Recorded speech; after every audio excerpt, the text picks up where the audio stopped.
Bismillahirrahmanirrahim. Dears, today we are going to start a new unit, that is structure of an atom. What are atoms?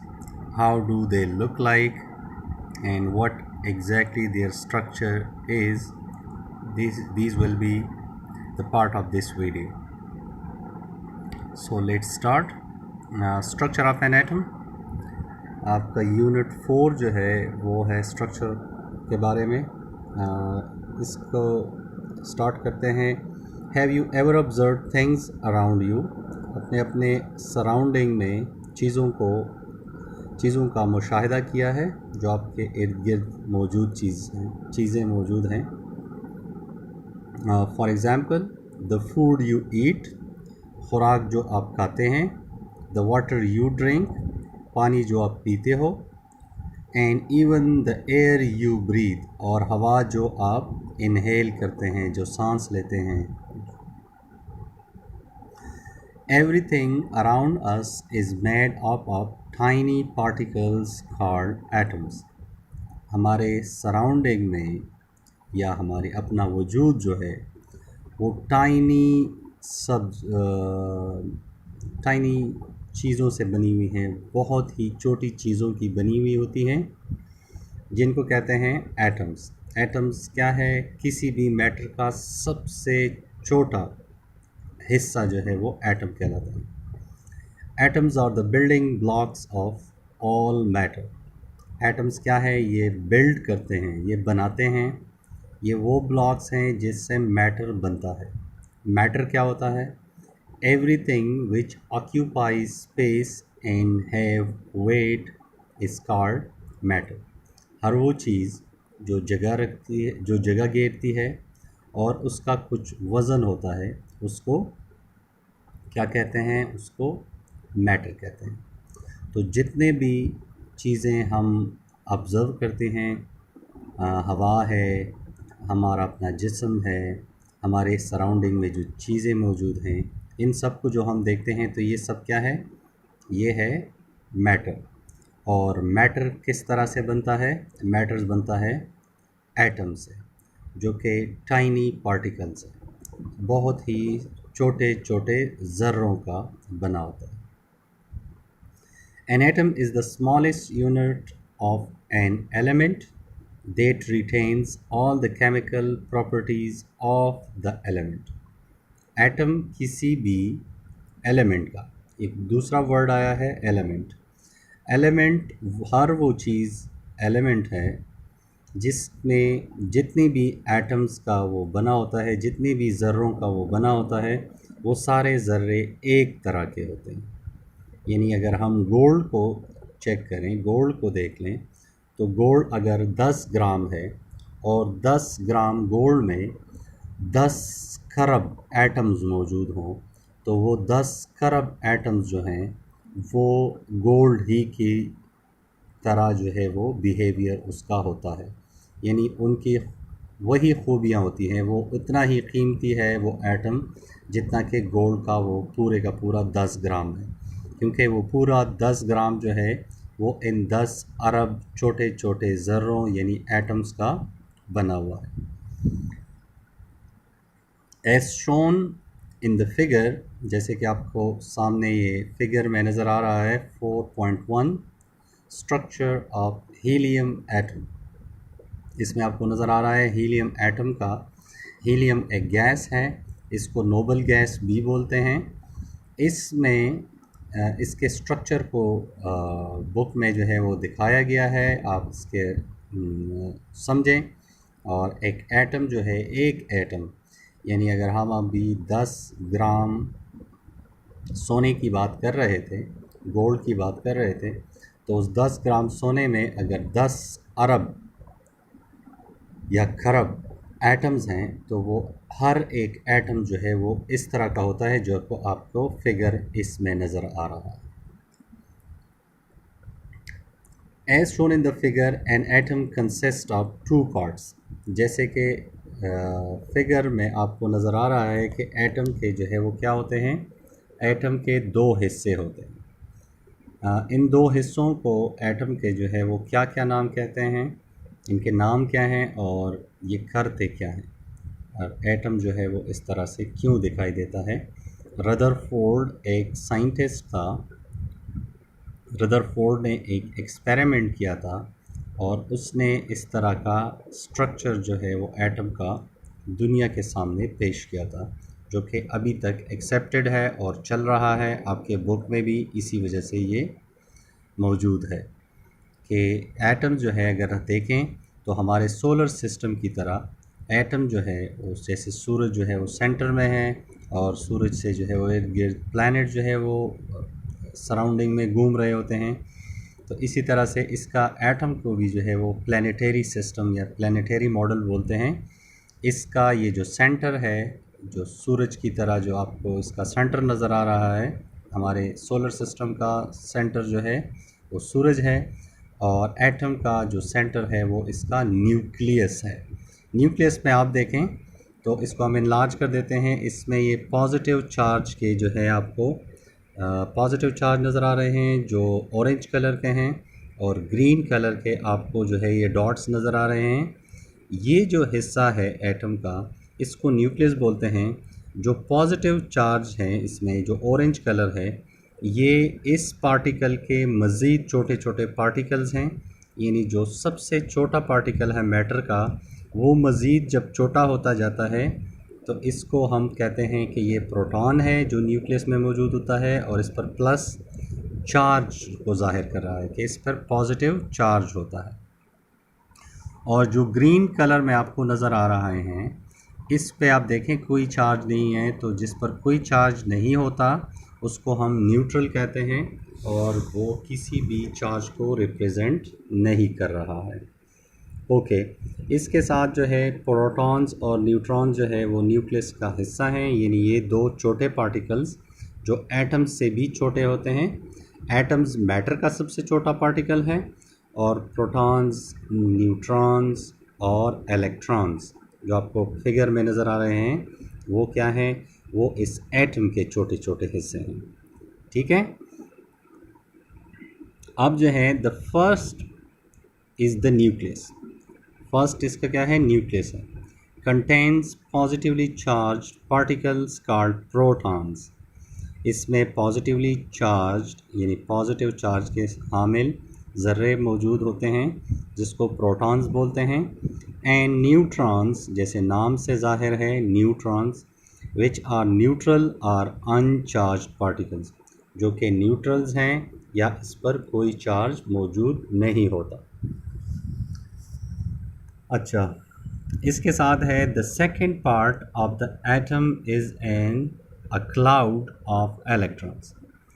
चूँकि ये इतने छोटे हैं नज़र तो आते नहीं हैं, लेकिन कुछ जब एटम को आप फ़ोटोग्राफी जब इसकी होती है फ्लोरेसेंट स्क्रीन पर तो कुछ ऐसा दिखाई देता है कि सेंटर में जो है कोई वज़नी चीज़ पड़ी हुई है और उस वज़नी चीज़ के सराउंडिंग में यानी जो इर्द गिर्द का जो एरिया है वहाँ पर कुछ बादल से दिखाई देते हैं और उन बादलों पर नेगेटिव चार्ज होता है। तो रदरफोर्ड ने ये कहा था कि ये असल में वो छोटे छोटे पार्टिकल्स हैं जिनको इलेक्ट्रॉन्स बोलते हैं और इस पर नेगेटिव चार्ज होता है जो कि न्यूक्लियस से इर्द गिर्द घूम रहे होते हैं। ये भागते क्यों नहीं हैं, इधर उधर जा क्यों नहीं सकते? अगर आपको पता है कि पॉजिटिव और नेगेटिव जो है जो अपोजिट चार्जेस होती हैं वो एक दूसरे को अट्रैक्ट करती हैं, यानी एक दूसरे को के लिए जो है वो कशिश रखती है, एक दूसरे को अपने तरफ जो है वो खींचती रहती है। The second part of an atom is the cloud of electrons. ये इलेक्ट्रॉन्स के बादल होते हैं। The electrons are negatively charged. Electrons जो होते हैं इस पर नेगेटिव चार्ज होता है। Particles that continuously revolve around the nucleus like planets around the sun। ये जो पार्टिकल्स हैं यानी जो इलेक्ट्रॉन्स हैं ये इन रास्तों में जो आपको डॉट डॉट्स नज़र आ रहे हैं ये इसमें घूम रहे होते हैं। ऐसे ही घूम रहे होते हैं जैसे सूरज के गिर्द सैयारे जो है वो घूमते हैं। हमारा अर्थ भी क्या है, एक सैयारा है, और वो जब सूरज के गिर्द घूमता है तो दिन और रात होती है, और दिन और रात के साथ साथ इसमें साल जो है वो चेंज होते रहते हैं, और इस एक साल में मुख्तलिफ मौसम आते रहते हैं। तो ये जो है एक बड़ा मॉडल है। अगर हम अपने सोलर सिस्टम को देख लें, एक बहुत बड़ा मॉडल है जो कि प्लानिटरी सिस्टम कहलाता है, और एटम जो है वो स्मॉलेस्ट मॉडल है प्लानिटरी सिस्टम का, जो कि आपको समझाने के लिए। The number of electrons are equal to the number of protons in a neutral atom. Electron का नंबर जो होता है वो न्यूक्लियस में मौजूद प्रोटॉन के नंबर के बराबर होता है एक न्यूट्रल एटम में। जो एक न्यूट्रल एटम होता है जिस पर कोई चार्ज नहीं होता, उसमें जितने इलेक्ट्रॉन जो है वो घूम रहे होते हैं बाहर इस रास्तों में, उतने ही जो है वो इलेक्ट्रॉन जो है, अगर आप देखें यहाँ पर एक इलेक्ट्रॉन जो है ये है और एक इलेक्ट्रॉन ये है, दो इलेक्ट्रॉन्स हैं जो इस रास्ते में जो है वो न्यूक्लियस के गिर्द जो है एटम के, इसमें ये घूम रहे हैं, चक्कर लगा रहे हैं। ये अपोजिट स्पिन में जा रहे होते हैं। अगर एक क्लॉकवाइज जा रहा है, यानी ये इस तरफ से घूम रहा है, तो ये दूसरा जो है वो इस तरह से घूम रहा होता है। अब आप कहेंगे कि आपस में टकराते क्यों नहीं है? ये आपस में इसलिए नहीं टकराते क्योंकि इन दोनों पर नेगेटिव चार्ज होता है। तो ये आपस में टकराने के बजाय जो है क्या करते हैं, जब एक दूसरे के करीब आते हैं तो सेम चार्जेस जितनी भी होती हैं इलेक्ट्रॉनिक्स में, आप देखते हैं कि जितनी भी सेम चार्जेस होती हैं वो एक दूसरे को धकेलती हैं, एक दूसरे को परे हटाती हैं, एक दूसरे से दूर भागती हैं।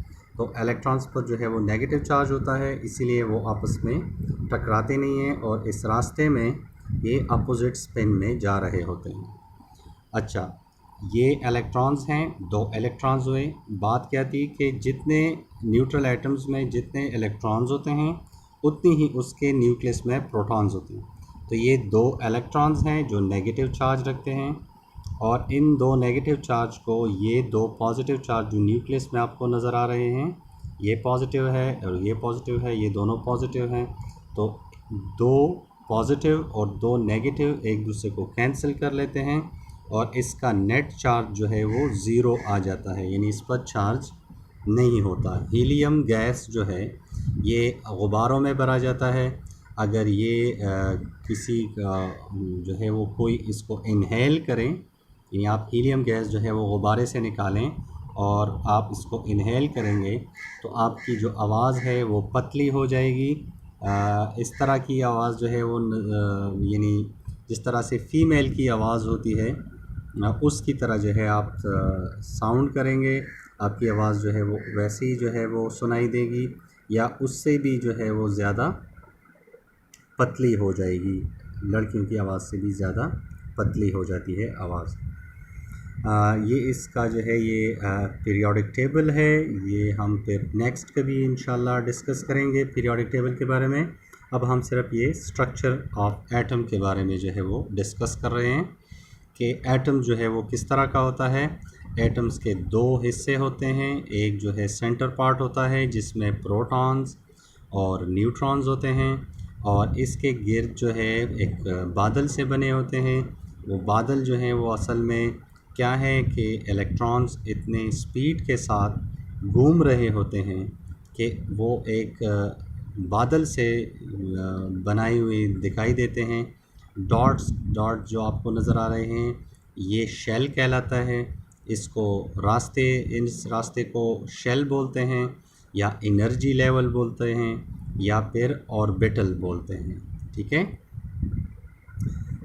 इसके साथ जो है हम न्यूट्रल एटम्स जो है since protons, electrons and neutrons are constituents of atom, therefore they are called subatomic particles.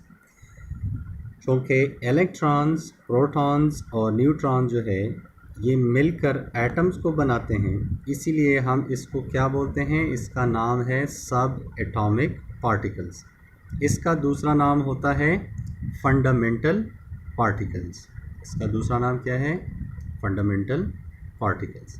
Fundamental means कि ये क्या करते हैं, ये वो बुनियादी पार्टिकल्स हैं जिससे एक एटम बनता है। The fixed path in which electrons revolve is called a shell or an orbit। वो मखसूस रास्ते, यानी ये रास्ते जिसमें जो है इलेक्ट्रॉन्स रिवॉल्व कर रहे हैं, इसको ऑर्बिट भी कह सकते हैं और इसको शेल भी बोल सकते हैं और इसको एक और नाम एनर्जी लेवल भी बोल सकते हैं। The size of an atom is about 10 raised to the power -10 metre जो है वो इतना ज़्यादा जो है ये छोटे होते हैं। यानी एक मीटर का अरबवां हिस्सा जो है या करबवां 10 करबवां हिस्सा जो है वो, अगर आप एक मीटर एरिया को छोटे छोटे पार्ट्स में डिवाइड कर लें, ठीक है, और एक मीटर पार्ट के अगर आप 10 खरब जो है वो हिस्से बना लें तो ये एटम्स के साइज़ के बराबर साइज़ जो है आपको मिल जाएगा, जो कि इतना जो है वो पॉसिबल नहीं है। एक ग्रीक फ़िलासफ़र था जिसका नाम था डेमोक्रिटस। इसने जो है सबसे पहले ये कॉन्सेप्ट दिया था कि अगर हम एक सेब को ले लें, उसको काट लें, तो एक दफ़ा इसको डिवाइड कर लें बीच में से, तो ये 2 हिस्सों में डिवाइड हो जाए। फिर अगर हम उन 2 हिस्सों में से को 4 हिस्सों में कन्वर्ट कर लें तो ये मज़ीद छोटे हो जाएंगे, फिर 4 को 8 में, और एक वक्त आ जाएगा कि वो इतने छोटे हो जाएंगे कि वो एटॉमस बन जाएंगे। मींस कि वो मज़ीद, एटॉमस का मतलब होता है ना तक़सीम होने वाला। इसी वजह से मज़ीद जब ये तक़सीम नहीं हो सकता था तो उसको उसने कहा कि ये एटॉमस है, ये मज़ीद तक़सीम नहीं हो सकता। वहाँ से ये वर्ड आया हुआ है एटम का।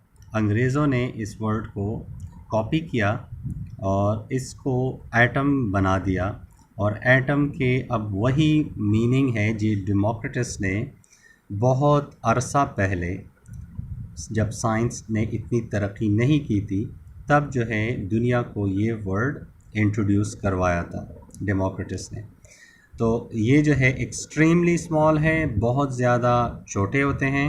That a human hair can comprise of million atoms across its width.